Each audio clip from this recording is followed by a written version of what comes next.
Good afternoon, and welcome to the Department of Medicine's Grand Rounds. Please take a moment to silence your pagers and mobile devices. Next week's Grand Rounds will be our clinical pathologic conference given by Dr. Poonam Mathur, titled A 48-Year-Old Man with Fevers. Today's Institute for Clinical and Translational Research in Medicine Grand Rounds will be presented by Dr. Cindy Schaeffer. Dr. Schaeffer, an associate professor in the Department of Psychiatry, completed her PhD in clinical psychology from the University of Missouri. She then completed her postdoctoral fellowship in prevention science from the Johns Hopkins Bloomberg School of Public Health. Dr. Schaeffer's research focuses on developing, evaluating, and ensuring the successful real-world implementation of interventions for youth involved in the juvenile justice and child protective service systems. Dr. Schaeffer's focus is on effectively addressing the many complex clinical and psychosocial problems facing the youth involved in these systems, including criminal offense, school dropout, and substance abuse. Please join me in welcoming Dr. Schaeffer to the podium.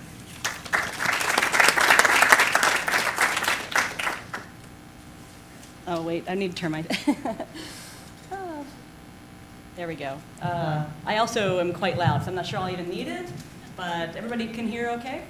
Thank you so much for that kind introduction. It's an honor to be here. I'm very, very pleased, and I know we don't have a ton of behavioral health-oriented folks in the audience, but I hope that many of the things I say will be relevant to your line of expertise.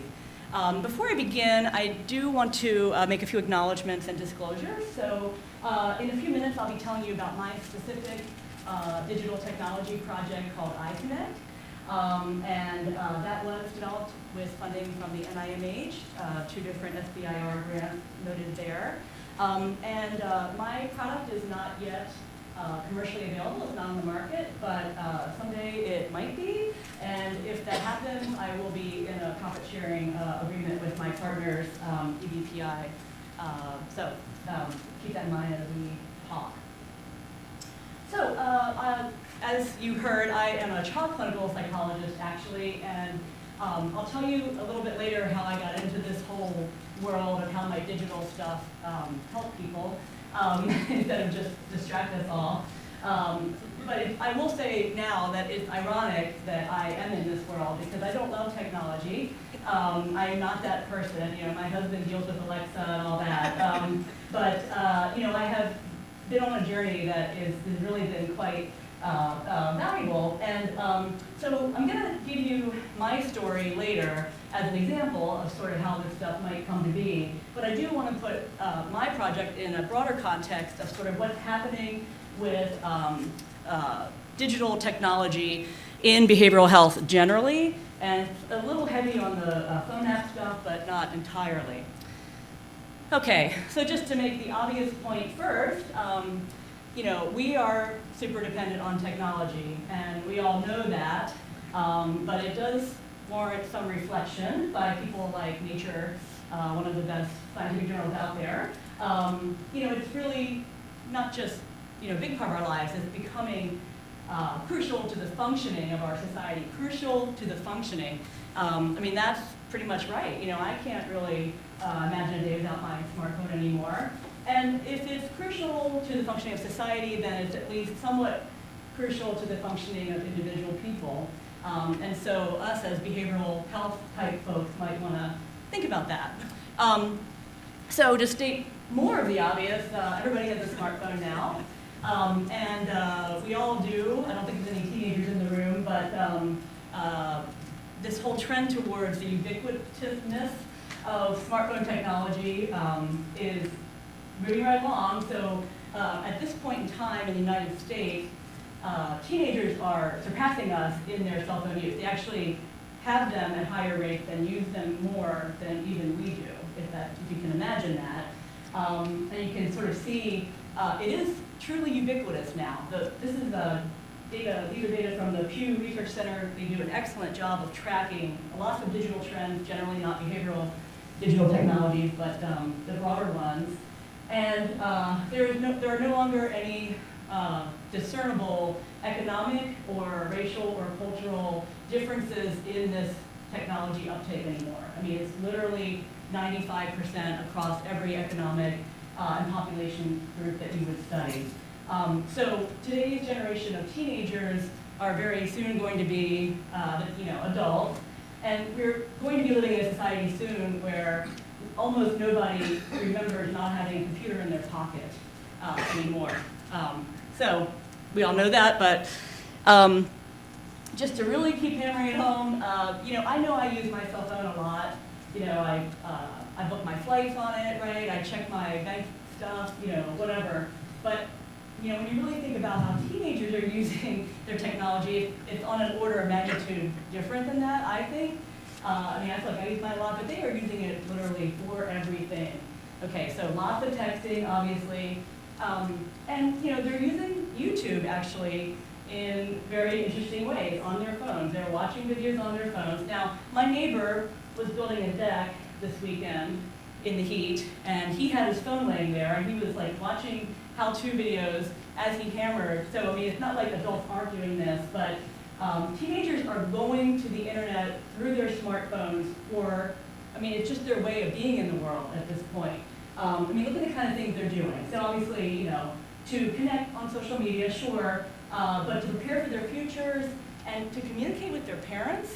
80% of teenagers in a representative sample, in addition, I hope, to walking into their kitchens and saying, hey, Mom, they're actually using the internet to talk to their parents. So this is one example from that paper. I wanted my mom to understand what I was going through, so I found a video on YouTube and showed it to her. So as I've gotten into this work, I always knew this could be cool. There could be sort of ways to use technology to enhance treatment, behavioral health treatment, and that could be like a nice little side thing. But what I do, family therapy and whatever, that'll still always be central, right? Well, maybe not. We are on the brink of a generation who, they are turning to technology for everything. And in the same way that I might not choose a bank that didn't give me an app that I could check stuff on, they may not choose a mental health provider that doesn't incorporate some of this. It could become an expectation of consumers. So that's been a whole shift for me in my journey. Wow, I think all of us who are in this world, and that's probably true for medicine as well, got to have at least some passing knowledge of this stuff, or we run the risk of obsolescence. So, okay, Star Trek fan. Okay, so I want to turn now into sort of the kind of things that are happening out there in my world, in behavioral and mental health interventions using technology.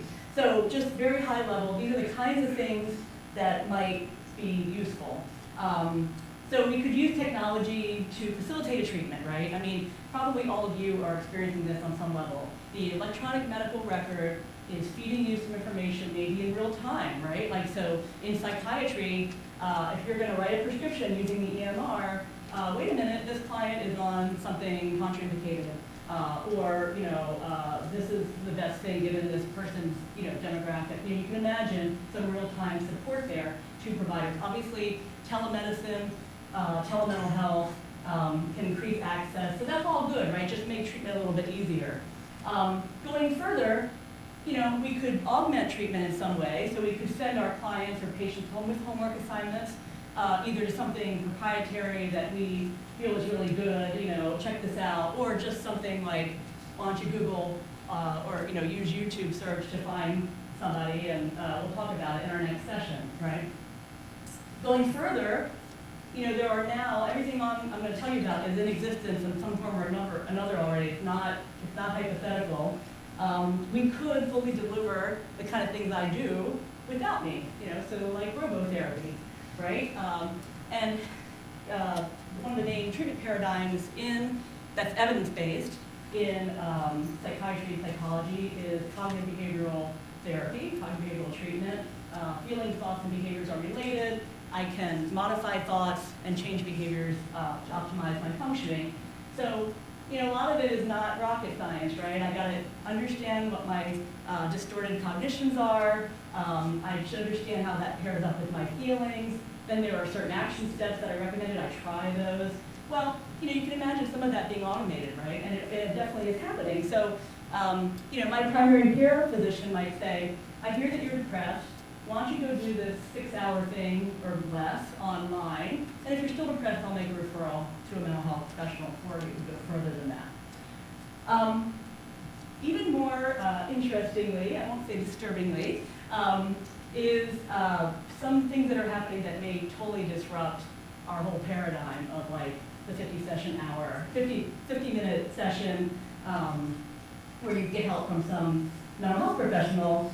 So things like crowdsourcing, communities of people can access the same information that we can. They can find cognitive behavioral protocols online. They can form communities online. They can get together whenever they want on demand and get that social support, get feedback from other people.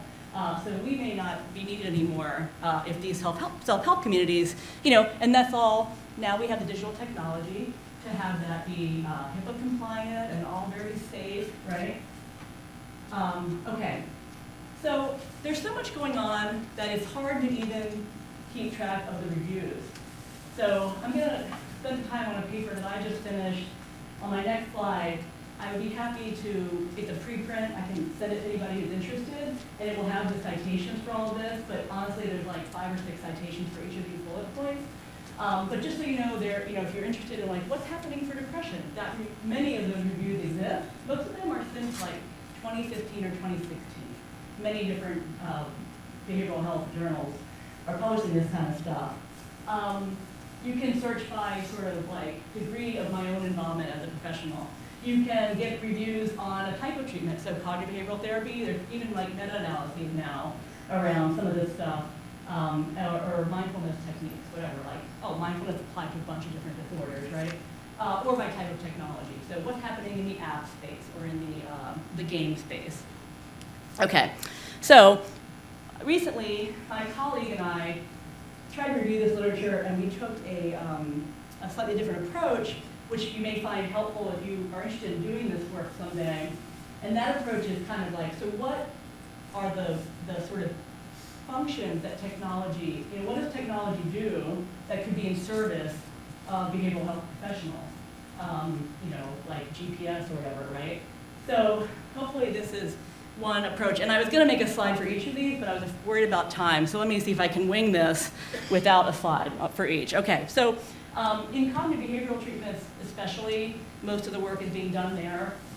Self-monitoring is in and of itself helpful and a very common part of most of those treatments. So I'll tell you what, next time you have a panic disorder, instead of jotting that down in a notebook, just put it on your phone, and we'll talk about it in our next session. We'll figure out what the triggers were, what you did, how our treatment is going, right? That makes sense, that's good. My phone would be much better than a notebook for that. Going further though, we can do objective versions of that. So things like wearables, right? Behavioral activation is an important component of cognitive behavioral treatments for depression. So you need to be exercising more, it's gonna lift your mood. Are you actually doing that? When you look at your Fitbit, okay? Super straightforward. But going even further than that, we're now able to predict things like schizophrenic episodes when people have certain patterns. It's called visual phenotyping. So, we know that if you haven't left your house in 3 days and maybe haven't made a phone call or something, you are at high risk for some episode. And I could give you some real-time emotional support or a targeted intervention there right when I need it the most. Those things are happening with good predictability in certain disorders like bipolar and schizophrenia, which is not quite what I do, but it's super interesting. Automated conversations. Hello, this is Capital One. What can I help you with today? You can pick anxiety, depression, or whatever. You said anxiety, am I right? Obviously, all that is possible now with voice recognition. And what the science is saying so far on this is that, it doesn't do much. Our voice stuff is not super great. But what it does do is it can promote initial self-disclosure. So you can imagine this stuff being used in screening context. Like, I don't want to tell this nurse practitioner I barely know that I'm depressed or anxious, but I might talk to a bot of some sort, and then somebody can work with me from there. Crazy. All right, immersive experiences, right? Play a video game, the serious game sort of idea. There's tons of mental health problems where this would be super useful. So most anxiety treatments have an exposure component, trauma being the most dramatic example of that. So if you're going to effectively address your PTSD symptoms, you're going to have to relive that experience until it no longer causes you anxiety and panic. So we're going to, we do that imaginally now. Let's run through it, and sort of that routinization takes the valence out of those memories. Well, imagine how much quicker and more visceral it would be if you were doing that in some kind of virtual way, right? Or an autistic child who needs to practice social skills could do that in the safety of a game environment, right? Those kind of things are all happening. They may not be on the market yet, but they're in the research literature. I mentioned peer-to-peer crowdsourcing already. And there's some negative examples in the media about this, like fat shaming and stuff for eating disorders, but there are moderated versions of this that are actually showing some great effects. At this point, it's primarily professional moderation, so, trolls are not allowed to get kicked out, and all this stuff is like in a HIPAA-safe environment sort of thing. But there are some movements towards peer, like wiki, troll prevention kind of stuff where computers monitor their forums themselves. Synchronous and asynchronous communication. Telemedicine is an example of synchronous use of technology. I can provide psychiatry service to someone in rural Nebraska from here, maybe, because access is so difficult there. But who says we have to be in the room at the same time? Why don't you just make a little video clip, upload it, I'll watch it when on Eastern Standard Time, I will send you one back. And we can do it on a flexible schedule. Kind of crazy, right? But this stuff is happening. People like it, and it's, showing some effects in some contexts.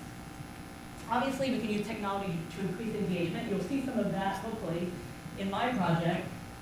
This would be, I talked about games can be full immersive experiences, a serious game where I walk through a virtual world of something that I need clinically, and I master certain tasks and I level up and all that. But you can incorporate some of those gamification principles into other things.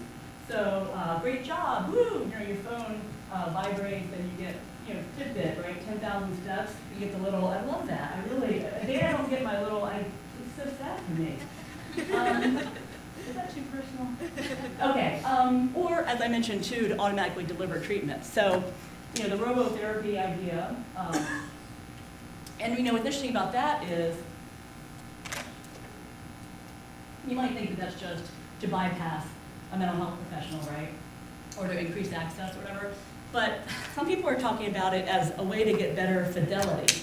Therapists and maybe medical professionals too drift from established evidence-based treatment protocols all the time, right? So let's not leave it up to clinical judgment anymore. Let's let the computers do it. They'll do it right. They'll actually do it better. So very interesting world. Again, I'd be happy to share this paper because I haven't seen it packaged quite this way, and I think it gets out of some of that nitty-gritty. Like, I think there's going to be more, but these are kind of the big buckets that we saw. Okay, so now I'm going to turn to my own story, which is how might digital technology treat what I care about the most, which is this thing called conduct disorder or conduct problems. And I'll just say, I told you I was reluctant as a person in this world, but what happened was in about 2012, 2013, NIH was very interested in getting subject matter experts and folks who were associated with evidence-based treatment models in behavioral health together with tech companies.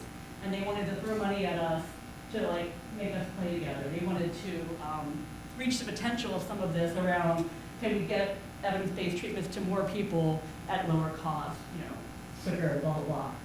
So I got invited to a thing. It was actually sponsored by NIDA. We ultimately ended up getting funding from NIH. But there were these small group, invited conversations with tech companies, and we just brainstormed some things. Tech companies that were working in the behavioral health sphere.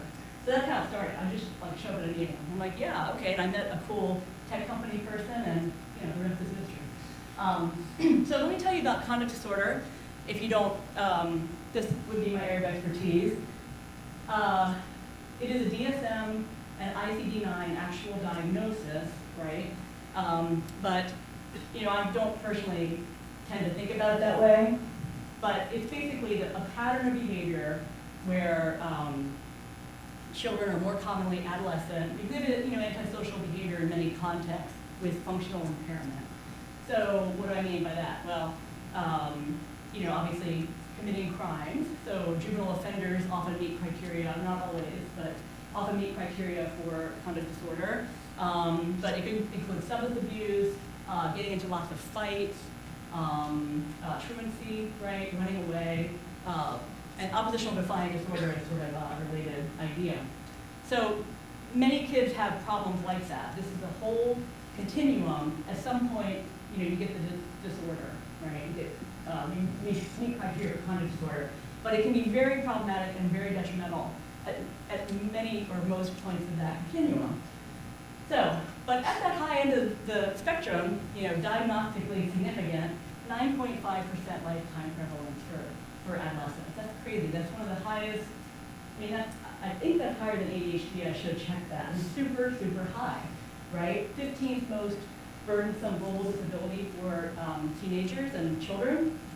And the thing is, it's not just bad right now. It actually is a risk factor for many other psychiatric disorders. So antisocial personality disorder is one, but that's not even the most common one.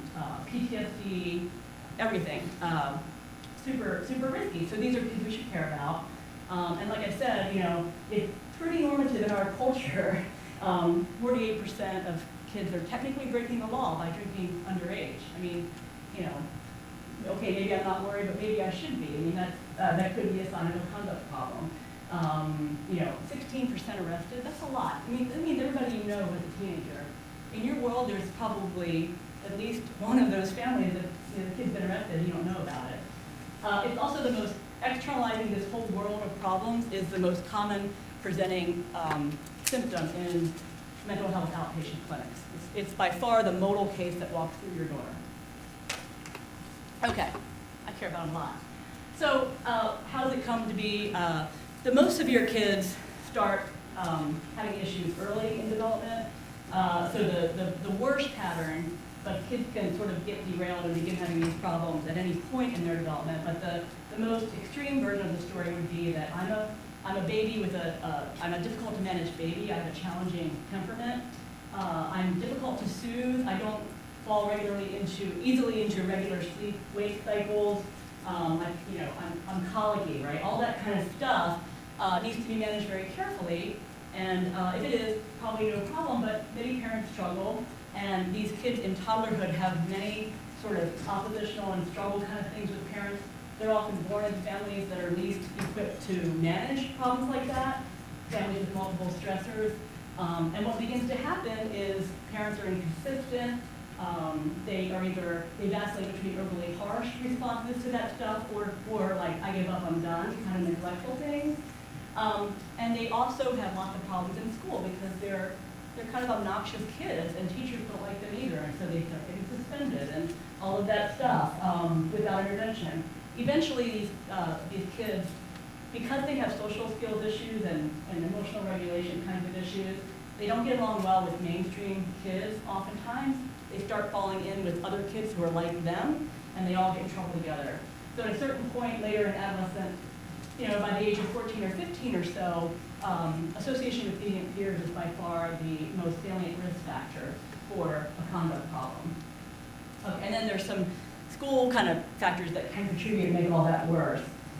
So the good news is we know a lot about this problem. There's been, it's one of the very well-researched things in my field of children's mental health.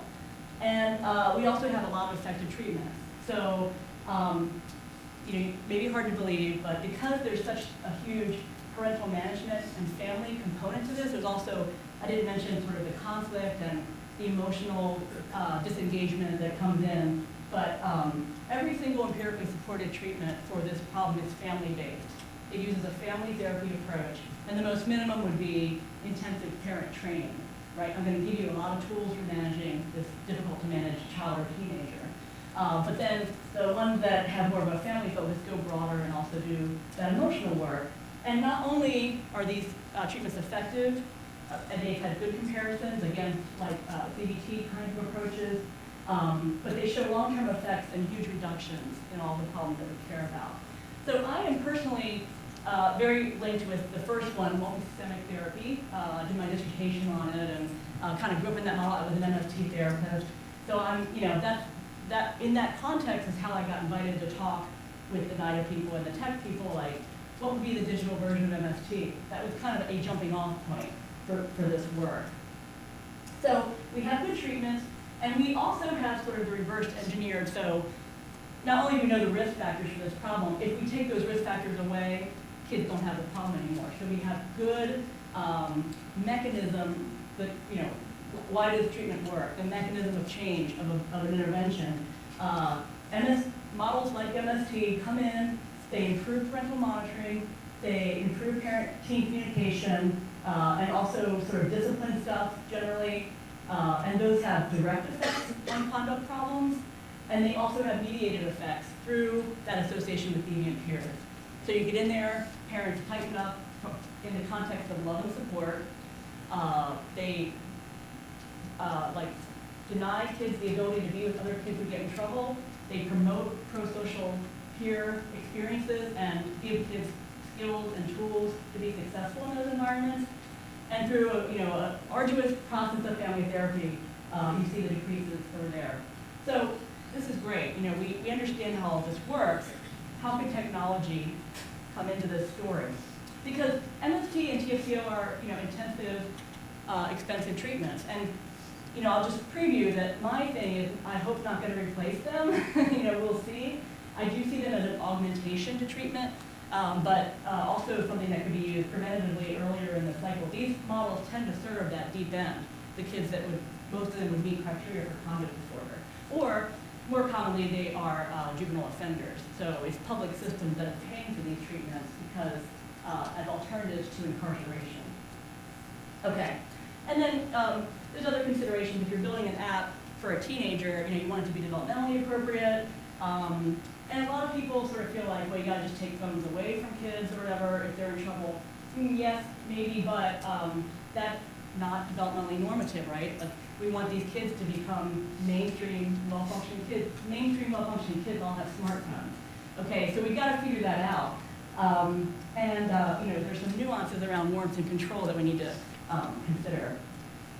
Okay, so we got started in something like 2013, and our goals were to, so there's a whole sort of period of time we were debating what to do. We did consider supports for therapists or something that might expand the reach of evidence-based treatments, but we ultimately decided on a linked parent-teen mobile app system as something that could extend treatment into the real world.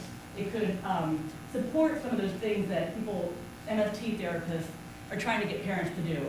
Monitor this kid better, be more consistent in your disciplinary responses, both punitive and rewarding appropriate behavior.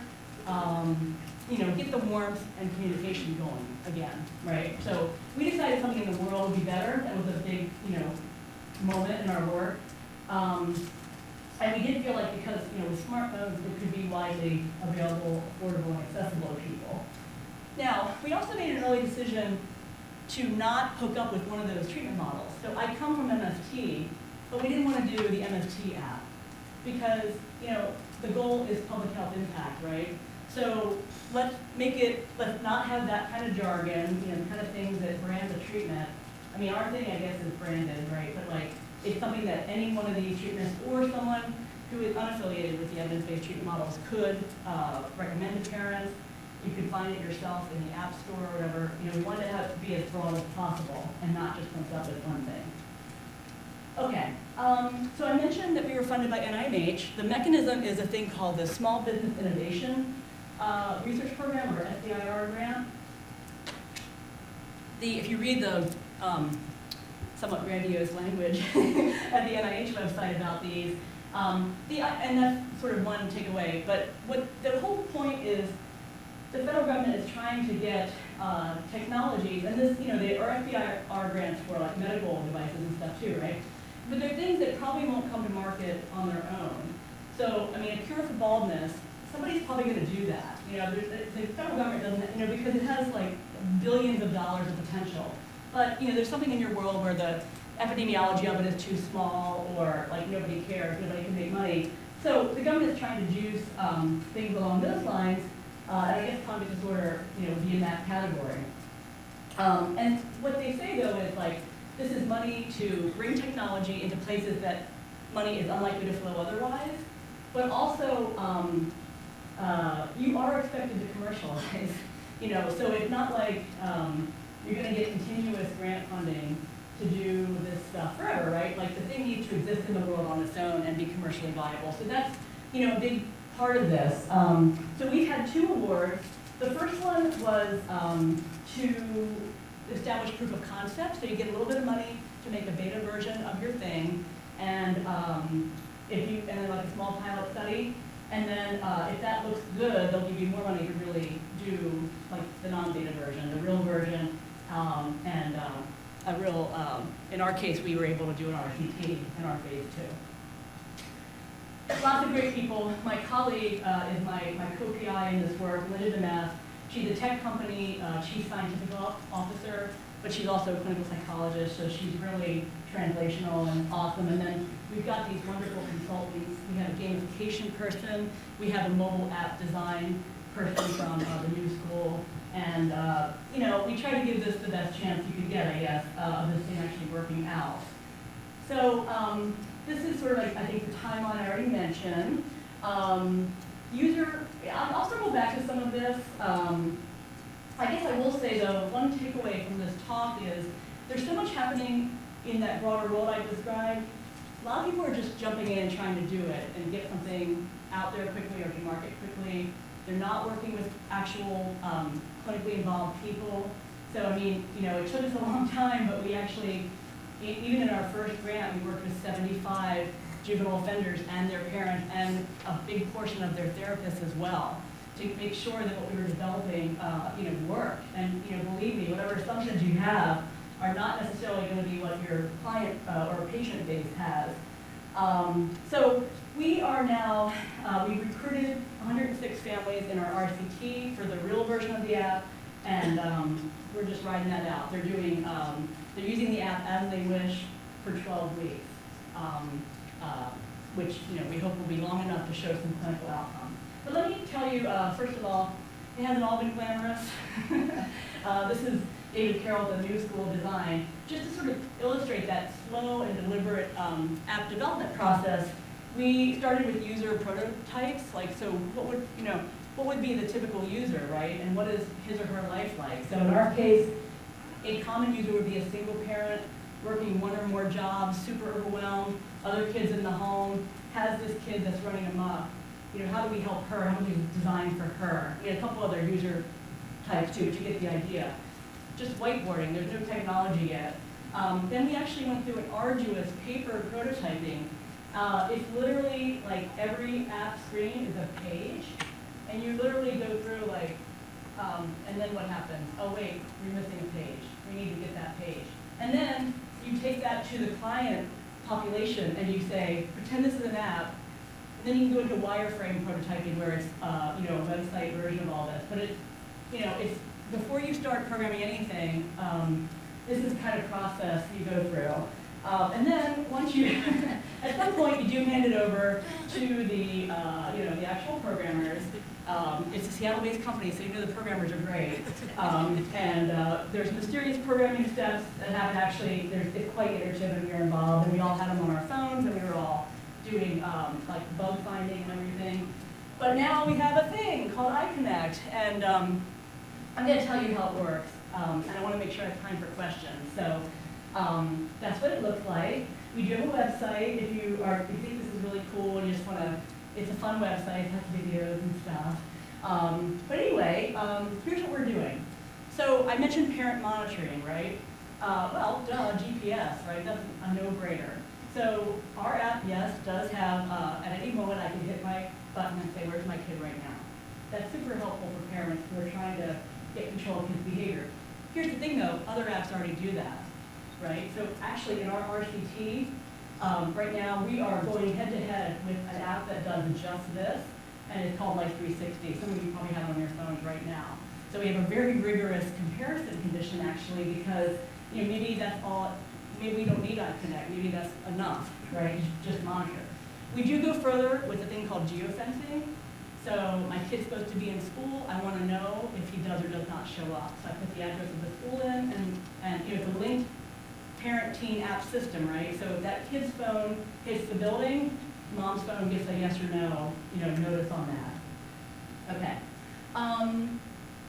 The big thing really is this thing called the game plan or the challenge cards.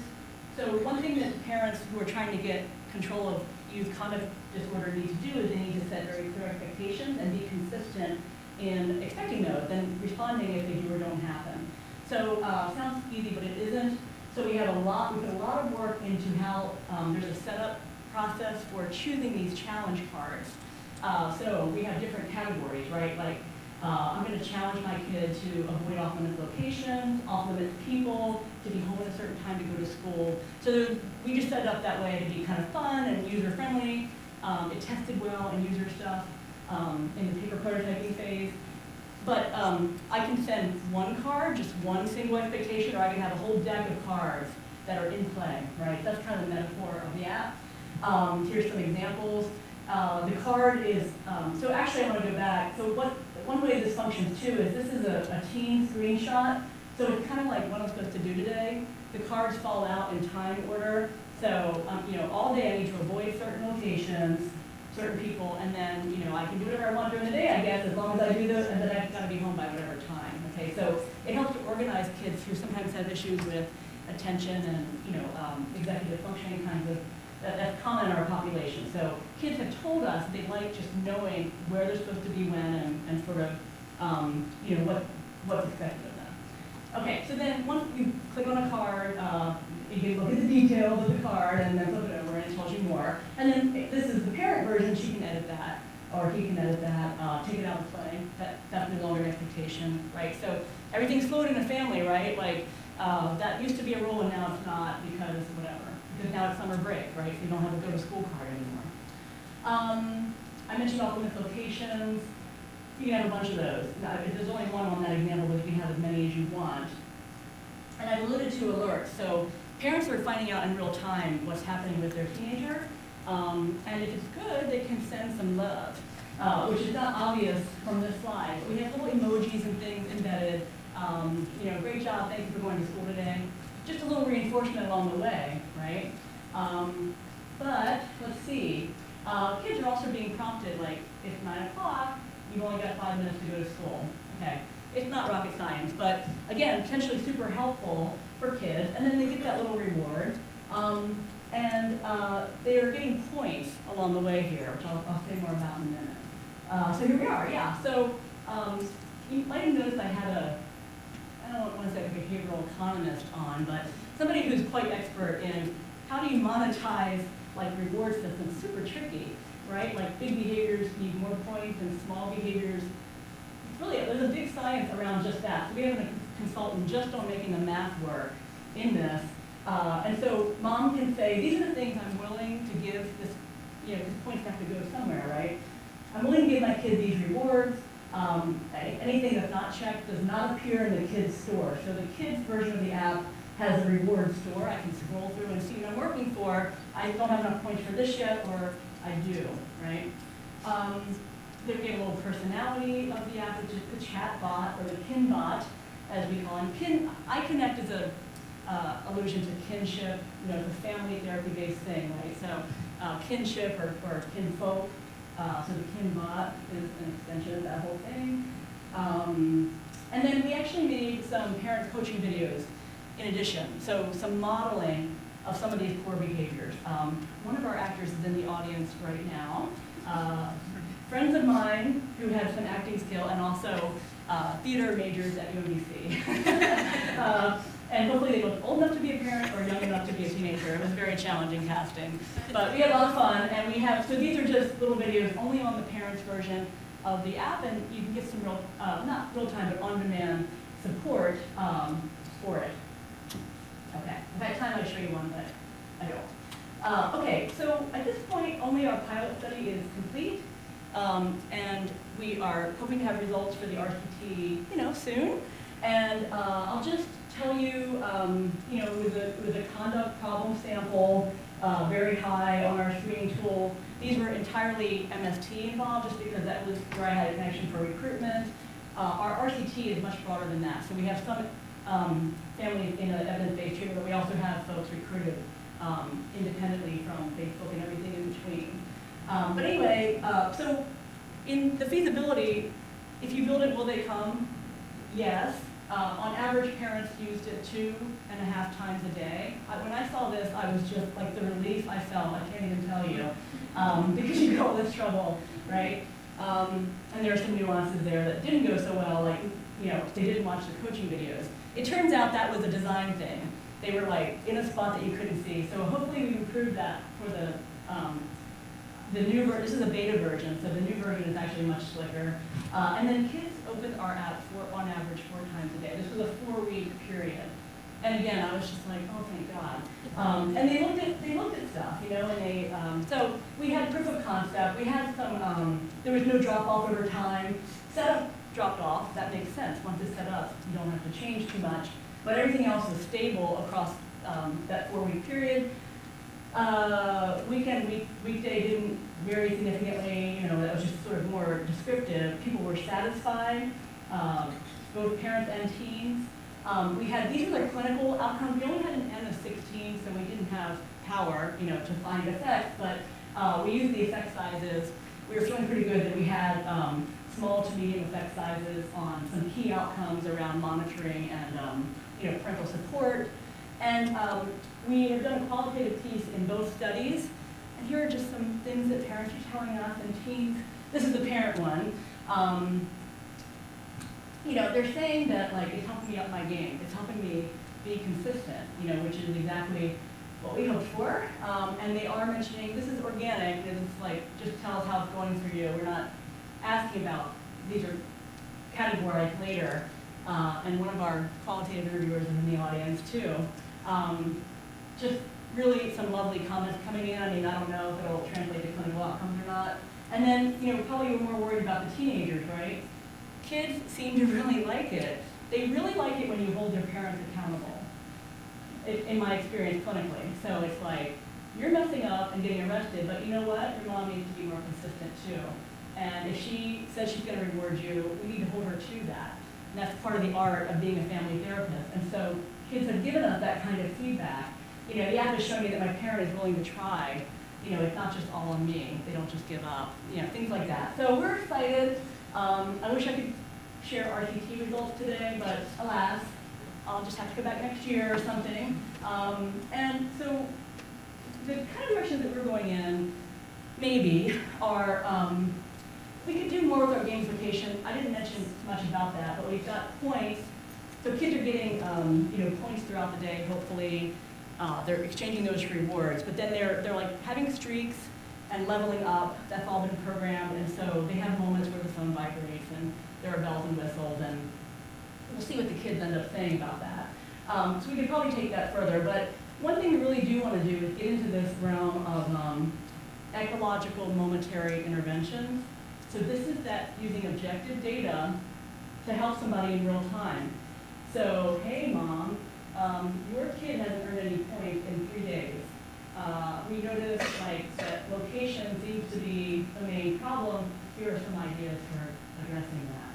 So if we were able to fully or more fully achieve some of this digital phenotyping stuff, this could be potentially a standalone thing. And again, I don't see it ever replacing the very intensive treatments that I tend to work in, but for that whole continuum and earlier in the continuum, I think it could be, I'm hoping, super valuable. And so just to sum up here briefly, I mentioned that a lot of folks are skipping steps, and I don't mean to say that maybe we were too long and arduous, I don't know. But, I would say that at least starting from, know what you're doing and why. Don't just, oh, apps can do things, let's go to, be rigorous in what are the mechanisms that you're trying to really target, that should be sound empirically, and then make sure it's not already out there. It could already be out there, and don't feel bad about that. Just use it, as a way to, up your game, I guess. I can't say enough how important the user-centered thing is. I've done some consulting, and folks are just trying to build things without any client and patient input. You'd be amazed at the kind of things that got dropped. I'm not showing you the stuff on the cutting board because people are like, that sucks. And including our name, the original name we had for this app. Everybody hated it. We were just shocked. Okay, we're changing the name, we're testing a new name. So that's going to be important for the thing to actually, get used out there. Little things like that. We're doing an RCT, and we do need a few more of those. I would recommend the approach of not tethering it to something specific, for that public health impact. And we're hoping, that it can have many applications. I've submitted an application to try this with kids leaving juvenile detention facilities, so as a reentry support for kids returning home from prison. I think it could be useful for truancy. So really just many different levels of that clinical spectrum. Okay, I have hooked up with Victor. I am reachable through them going forward, so if you want to talk about your ideas in this sphere, please reach out. You can visit my website or just email me. So I'll take questions for the time you're remaining.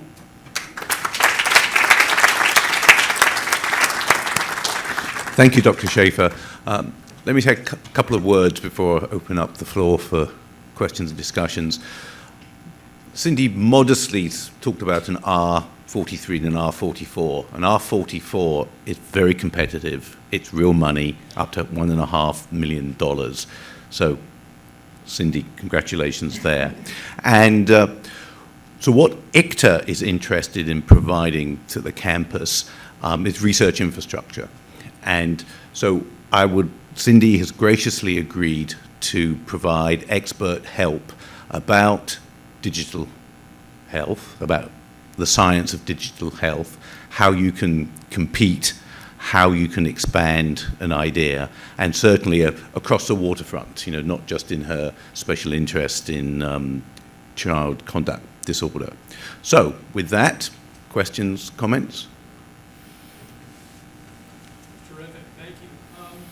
What was the original name of your Well, thank you for the softball question. So we call it VillageWare.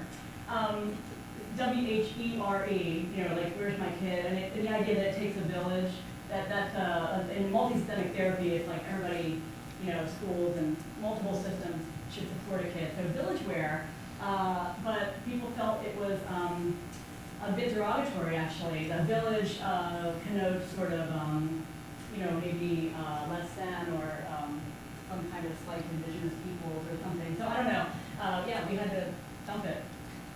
It also might have connoted the recently unsuccessful presidential candidate. This predates that, but who knows? It challenged your assumptions, right? And it was a mouthful. I don't know if iKinnect's any better. One thing is what domains are available. We had other things that you just couldn't buy the thing for anymore. Go ahead. I would like to know. Oh, sorry. Yeah, Bob. The negative side of using this technology. What Yeah. is it due to the developing brain? Mm-hmm. What is it due to the teenager's ability for cognitive ability? You didn't say anything on that. I think you Yeah. should be making a comment on it. Yeah. Well, I do have some qualms about being one more reason that kids look at screens. But the issue is that kids are looking at screens. Adolescents are looking at screens. And I think that, I don't know that the science says they shouldn't look at screens as much as they do. I don't know if we're really there yet. The kinds of things that worry me more actually are at the path to get kids in trouble. So, we don't store any GPS location, but technically, if I am in an off-limits location, that's indirect circumstantial evidence that maybe I was at that park where I bought drugs before, that mom says is off-limits. So those are the kind of things that we've been talking with juvenile justice professionals about, and we've tried to program with those things in mind. I don't know, I'm not a cognitive or basic adolescent development researcher, but I would welcome that work to understand if we are contributing something there that would be iatrogenic. So thank you, that was a fascinating talk to me, out of my comfort sphere. I have two questions. One is, I was struck that you were in your background slide, and you were showing a lack of disparity among different Yeah. socioeconomic groups because Yeah. technology, Mhm. which seems like one of the few places where we managed to cover like that. Yeah. But only have families to actually have minutes. Yes, that's true. Mhm. The reason I ask that is Yeah. because we try to contact our patients, and Right. phones are there Yeah. all the minutes. That's true. So do you have some data as how, is there a disparity in that? And Mhm. just because it implies the utilization of services? Absolutely right, yeah. So the question is about, you have a phone, but do you have full, cellular access all the time, or, Wi-Fi access? And yeah, our RCT population definitely has issues along those lines.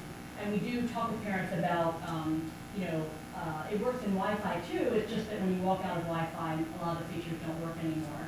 So I think a couple thoughts, we need universal digital Wi-Fi in our communities. We need universal access. We shouldn't be dependent on paid cell phone plans. But having said that, they're getting cheaper and more affordable all the time. So I think it'll be like, smartphones used to be prohibitive as well.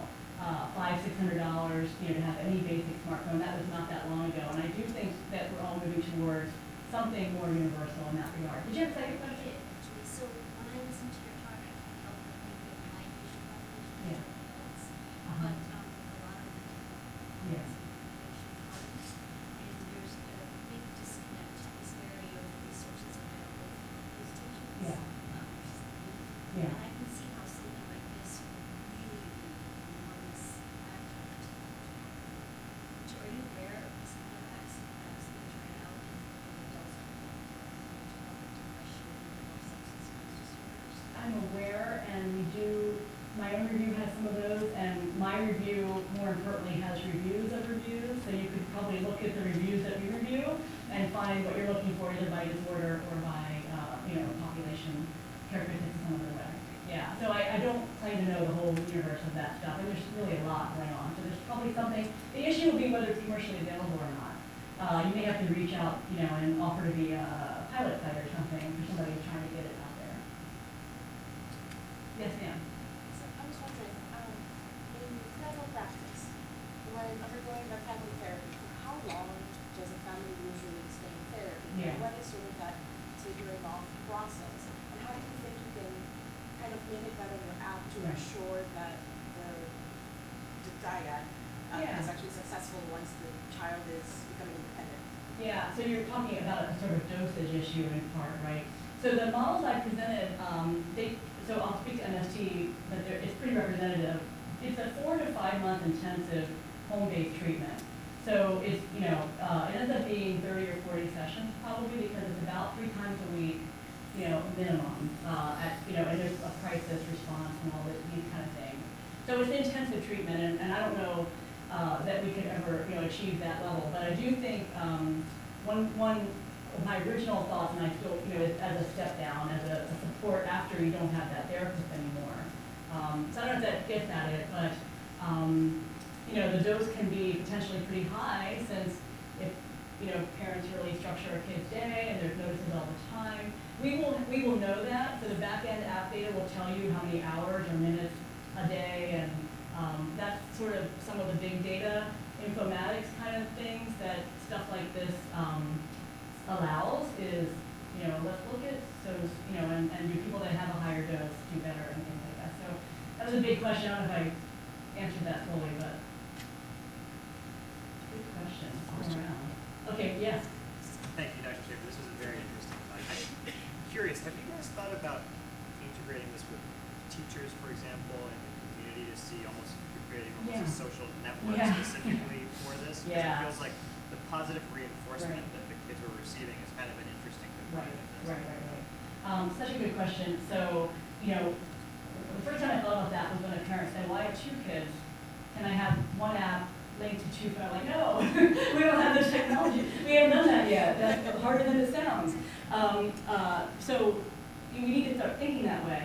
In terms of like someone in a public or professional setting doing it, we actually deliberately avoided that. That was one of the design decisions early on, because we originally had thoughts about like therapists having a dashboard and seeing all of this, right? Then you just get into a whole world of pain around privacy and compatibility, because we built this thing for iPhone and Android. Do Windows phones still exist? I don't know. If they do, it doesn't work on those. So it's pretty universal. But when we get into like, what does the school have? And I mean, those would be the kind of challenges there. I think it's all going in those kind of directions. What's the crowdsourcing version of this? Like could parents form a community for support around, addressing their kids' needs? Yeah. Thanks for your talks. So when thinking about outcomes for these studies, ideally you want to know an outcome that has multiple parts kind of feeding into that outcome, Yeah. and yours being one component of that. Right. How do you identify an appropriate outcome for your study and surrogates? Yeah. Like what's sufficient, what isn't? Yeah. From infeasible. Right, so because we were pretty grounded in that mechanism stuff, we feel like if monitoring goes up, we're getting a baseline. If, all that kind of core parental behavior goes up, we have okay tools to measure that. There's self-report measures. I do wish we had, better psychometrically sound ways of getting at some of these family therapy nuanced outcomes. But, if those change over time, the science suggests that the ultimate outcome should also change. Part of what you're raising is parsing this away from other things that the family might be receiving. We are trying to get a grip on that, we know just basically when they came to us, was it a referral from one of our recruitment sites or was it a Facebook self-referral? And so we can do some moderator stuff there, but with an N of 106, not so much. Science is hard. It takes many decades. But those are great directions that all this should go in. So more kind of activation measures is what is the main thing. It's really primarily parent behavior measures. We are getting, kid self-report of delinquent behavior, which is surprisingly reliable. You wouldn't think they would tell you, but they actually do. So we hope to see that stuff go down in real time too. But we figure if we nail those mechanisms, we're in good shape. The parent management mechanisms. That may not be the right assumption. I don't know. It could be. It could be that the causal element is just like the warmth stuff or something, that has been underemphasized. Or kids it really was about the positive reinforcement. It has nothing to do with anything else. Maybe we can get into that with our data. We'll see. So a couple of years ago, I was pulled into a large grant mechanism, an R18 between here and College Park. And it was about digital health and diabetes, would you believe? And I wish we had someone like Dr. Schaeffer on that grant, because the science of really understanding how to apply digital health is really important. And when you go to study sections, it's the small things that they will hammer you on. It's not the big picture which they expect what you're talking about. So we will make sure that everybody here understands how to get hold of ICTA and also Dr. Schaeffer, and let's thank Dr. Schaeffer again.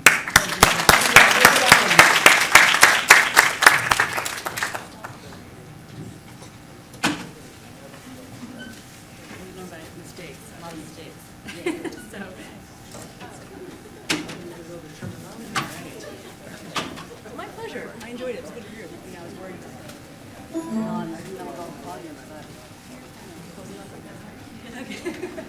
Thank you. I really appreciate it. You always have to one of you. I really like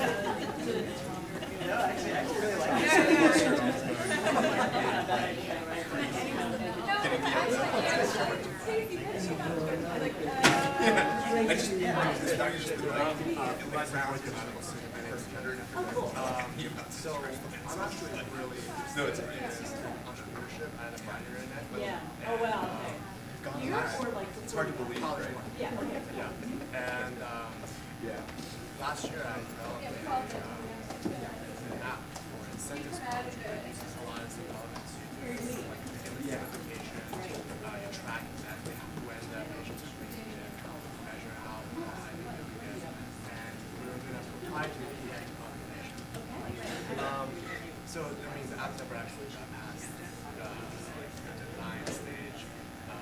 I had like 2 coders on it, and they made like a very basic like phone app, but never really took it any further.